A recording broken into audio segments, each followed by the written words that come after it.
Is it time for Jordan to drop out of this race? No, not at all. I mean, he picked up a couple, lost a couple. So if somebody had voted for him before, they could always vote for him again, and he's picked up a couple more votes. So that means you think he should go to a third ballot now?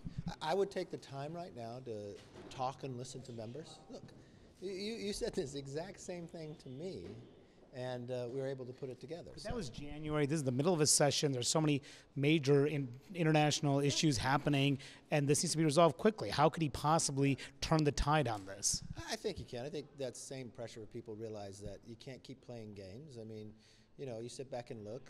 You got Crazy Eight, led by Gates, with every single Democrat, voted to shut down one branch of government. Who would ever think that was the right thing to do at any time of the year? But apparently, no. I get to answer questions. Thank you. And so what I see, though, is there's no chance in the world that Democrats can ever say again that they put people before politics. They made a political decision to try to bring chaos, to shut down a branch of government, and that's wrong. Yes. Do you think there's any chance of flipping any of those 8 back? I mean, if you look at the map, aren't 8 people easier to flip than 22?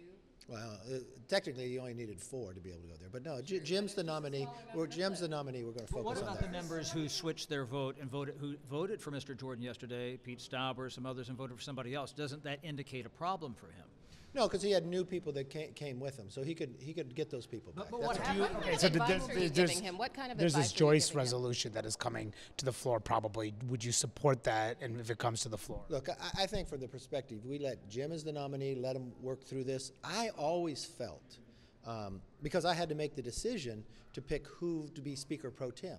It comes from the 9/11 Commission when they studied it.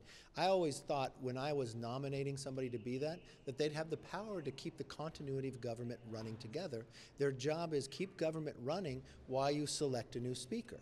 And that could be moving at the same time that we able to do this. Do you think that the intention of that resolution was, obviously if there had been a terrorist attack or something like that, wasn't it implied in that, from your perspective, that the speaker would be able to move things? Because if you were trying, yes, yeah. But explain how you make that case to people who say, no, this isn't what was intended. Well, the only thing is, it's the Democrats from the Rules Committee. He runs to the Parles to try to make that person not to have any capability. He's going against everything that we thought within the 9/11. Because think of this: normally, you have an election in November. So I had from November all the way to January to work on winning speaker. Jim Jordan's had less than 48 hours here, okay? And so the whole idea of even selecting a Speaker Pro Tem, if you're not able to do the job, is to keep the continuity of government running until you're able to select a new speaker. So why the Democrats want to make more shutting down one branch of government, they voted on the motion to vacate, something they said they would never do. They picked politics for that. And now they're picking the same politics here. I think from the aspect, you should give Jim Jordan the same time frame I was able to get from November to January. That was 2 months. That was 2 months. If government's still running, it's able to go. Look, the judgment on 15 ballots, things are different here, right? We now have rules. Before, you couldn't get up and recess off the floor. Now we can. So your position is begin the legislative process on the floor. Let Jim go without a vote to empower McHenry. I believe when you put that in, that he had the power to do that. Are you concerned, though, in the long term, if we were to have Speaker Pro Tem McHenry go ahead and assume these powers, that sets a bad precedent? As you know, we rely on precedent for a lot of things, and we get down the road, and people might rely too much on that in years to come. That's a great point. So it really stems from why are we at this point? Why would every single Democrat vote to shut down a part of government, a whole branch of government? That's what they decided. They voted against tabling it, so they thought it was worth coming up. They made a decision in politics. Every single Democrat did that. And then they went to the Parles to try to stymie who's ever the Speaker Pro Tem. They want chaos. They want government to shut down. They want to play politics. They're not looking at the people. And you got the whole. You had 8 crazy. Yeah, you had. No, you had against President.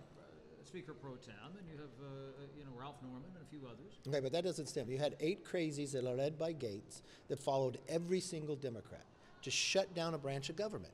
Now, is that going to be the new norm? You've listened to Nancy Pelosi for years saying they would never let that happen. You heard all of them say that they were opposed to all this. They picked politics instead of looking at how to govern. And it's very embarrassing that what they've done. Can anyone get 217 votes? Can anyone get 217?